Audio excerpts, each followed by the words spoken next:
E aí saiu um material aqui no Globo que traz o seguinte, ó. Deputados investigados pela PF por práticas antidemocráticas aderem à manifestação anunciada por Bolsonaro. Ex-presidente pede que as pessoas usem verde e amarelo e não levem faixas ou cartazes contra quem quer que seja. E aí a gente já mostrou que ele está tentando criar um álibi para dizer que não, que os atos anteriores que foram organizados não tinha nada a ver com ele, que ele sempre pregou a paz, ele sempre pregou a democracia. Só que quem não viu meu vídeo de ontem, eu recomendo que veja. Ele na Avenida Paulista em 2021 chamou Alexandre de Moraes de canalha, disse que não respeitaria mais nenhuma ordem deles e que tinha acabado.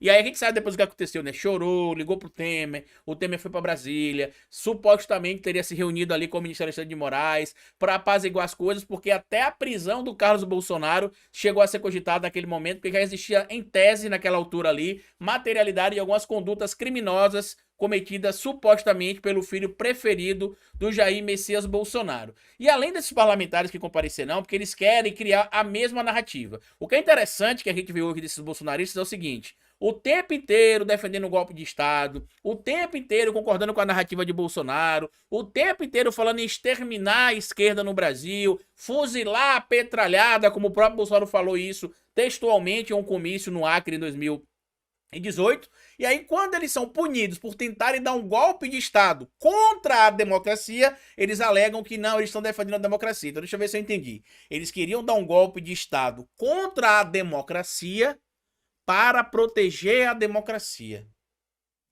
Agora tudo faz sentido, né? Como diz aquele meme. É óbvio que eles não queriam proteger coisíssima nenhuma democracia. Ao contrário, eles são odiosos em relação à democracia, porque a democracia é aquele espaço onde todos são vistos da mesma forma. E eles não querem, não respeitam isso.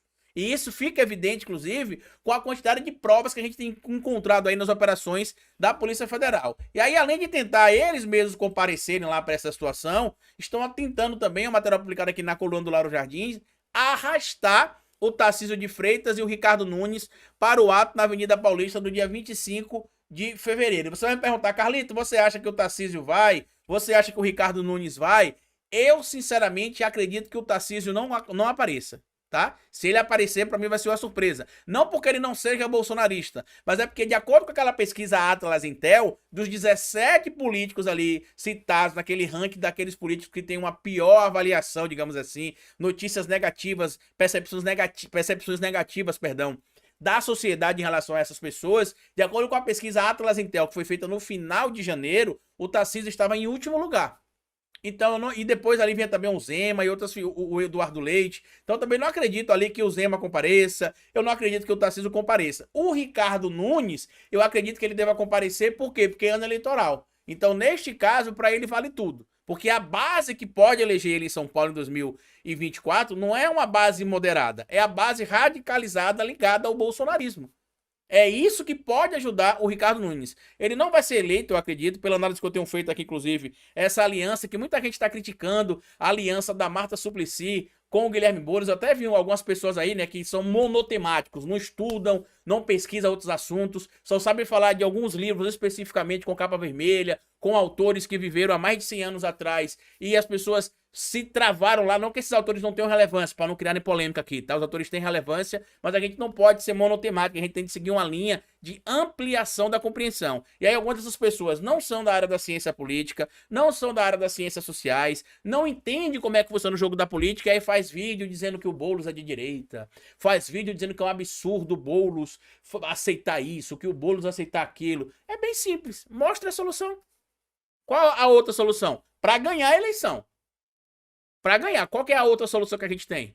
Não, lutar por um projeto do proletário pelo proletário, certo? Morando em apartamento de luxo, se vendendo como socialista pobre ou comunista pobre, não cola mais. A gente tem de ir para a realidade. Lê um pouco mais do Príncipe de Maquiavel, que ele vai ser bem duro ali, mas vai trazer a realidade, tá? A política, ela é o que é. A política não é algo moral sempre. A política, na maioria das vezes, ela é imoral ou amoral. Se ilude quem imagina que na política vai ser resolvido tudo somente com a parte técnica, somente com a pessoa que é capacitada. Não, porque o jogo de retórica, de fala, de mobilização, consegue ocupar espaços que, inclusive, esse discurso chulo e fraco de querer empurrar o Boulos para a direita, não entra. quero entrar em polêmica, como eu disse, que eu não vou nem perder mais meu tempo com gente que eu considero na discussão pública, política irrelevante.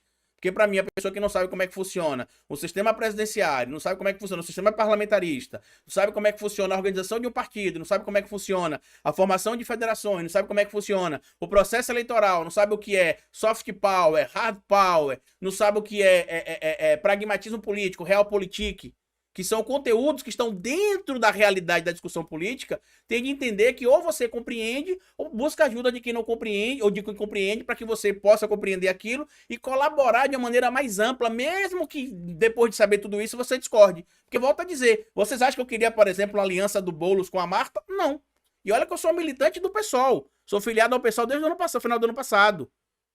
Eu não queria uma aliança do Boulos com a Marta. Mas aí, como cientista político, eu tenho que sentar e fazer cálculo matemático. Aqui em Aracaju, a gente está enfrentando uma situação bem parecida, não em relação a Marta e Boulos, digamos assim. Mas a gente tem aqui em Aracaju, por exemplo, nesse momento, desculpa o latido dos cachorros aí no fundo, a gente tem uma situação onde uma pré-candidata tem mais possibilidade de ter um alcance maior que outra pré-candidata aqui e o partido não quer indicar. E aí essa questão não pode ser movida meramente por correntes internas de partido. Você tem de sentar ali, fazer cálculos matemáticos e ver se matematicamente falando é viável, se realmente existe aquela possibilidade de você ter aquela eleição consolidada ou não, aquela pessoa ocupando aquele espaço ou não, ou se vai meramente você sentar ali e falar, não, eu acho que isso tá errado ou que isso tá certo e vou lá e coloco o nome meramente por colocar para dizer que vai ter uma representatividade, sabendo que a possibilidade de aquela representatividade se materializar é muito pequena.